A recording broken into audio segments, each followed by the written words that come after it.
আমার ভাইয়া, আমি এজন্য অনুরোধ করছি আবারও, যুবক তোমাদের কাছে বলি, নামাজ ধরো, সেজদাকে বন্ধু বানাও, আল্লাহকে বন্ধু বানাও, ওলামায়ে কেরামকে বন্ধু বানাও ভাইয়া, জীবন সুন্দর হবে।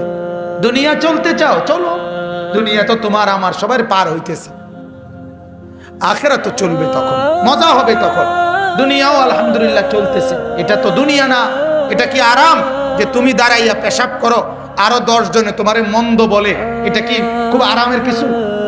কথা বলেন। তুমি মোবাইলে ছবি দেখো, উলঙ্গ নাচ দেখো, কানে ইয়ারফোন লাগাইয়া হাঁটো, আর সমাজের সবাই তোমার জন্য এটাই তো বলে যে মাশাআল্লাহ, ছেলেটারে দেখতে জুনায়েদ বাগদাদির মতো বলে।